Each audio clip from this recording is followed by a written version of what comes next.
This is Behind the Scenes. I'm Alex Flood.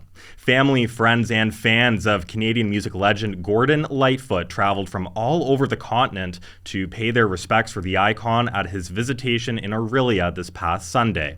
Orillia Matters reporter Greg McGrath-Gowdy was at St. Paul Centre to capture the emotions and heartfelt goodbyes on a day where hundreds gathered to commemorate Orillia's favorite son. Greg, thanks for being with us on the show today. Of course, happy to be here.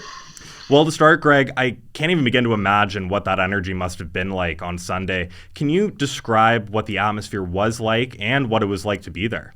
I don't think there was much surprise at Gord's passing. He was in his 80s, but certainly there was a degree of sadness there, I would say. There was hundreds snaking up and down the street that was closed off, waiting to get in there. And, you've heard it across the country in multiple news outlets, and I heard it from a lot of people down there, like a Canadian legend, and especially an Orillia icon, has passed away. So with that, for sure, comes a degree of sadness in the air. Now, I heard the church bell at St. Paul's rang 30 times. Can you explain the significance of this? Yeah, so Gord wrote a song called The Wreck of the Edmund Fitzgerald, and it recounts the tale of a freighter that was traveling across Lake Superior, and some very bad weather caused that ship to wreck, and 29 souls aboard that ship ended up passing away that night in 1975. And so in response, the Mariners Church in Detroit rang its bell 29 times for each soul on board, and at St. Paul's on Sunday they rang the bell 30 times, adding Gord's soul to the list, I suppose. Wow, that's incredibly moving. And obviously a lot of people in attendance at Lightfoot's visitation, to no surprise. Any familiar faces who caught your attention, and what did they have to say about the musician? There was not many familiar faces. There was one older woman who I ran into. I had interviewed her for a previous story, 1 year younger than Lightfoot. And she'd gone to school with him, and apparently back then he was in a little group called the Two Tones, but because of their popularity around the school, she referred to them as the Two Timers and made it clear she had never gone out with him. But beyond that, there was a lot of people down there. Like, somebody traveled from Minnesota. He was a promoter, and apparently because of Gordon Lightfoot, his promoting career pretty well took off, and he booked a ton of shows there, wrote a book actually on his promoting career, and Gord wrote the foreword to it. There was a guy who came down from Cambridge, I think he said.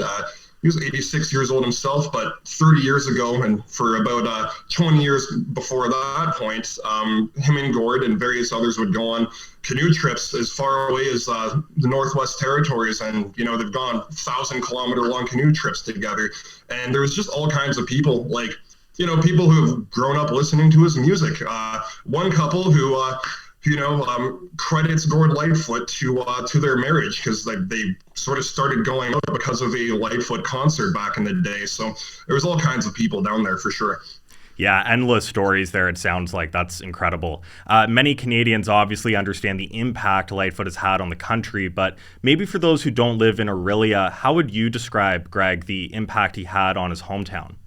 I can't remember who it was who said it to me, but they said about Lightfoot that, whenever somebody becomes famous in the music world, it's very uncommon for them to pay homage to their hometown. And that wasn't the case with Lightfoot. He continually returned to the city and, would donate the proceeds of a concert, say, to the Orillia Soldiers Memorial Hospital. He started his career off actually at St. Paul Centre as a choir boy way back in the day, and that's the place he wanted to come home and get buried. So he's always maintained strong connections here, and I think that's always just meant a ton to the people who live in the city. Absolutely incredible. There just simply isn't enough time in a day to talk about all the extraordinary things Gordon Lightfoot has done for both his hometown and for his country. What a legend. Greg McGrath-Gowdy from Orillia Matters. Thanks for speaking with us today, Greg, and thank you for taking us behind the scenes.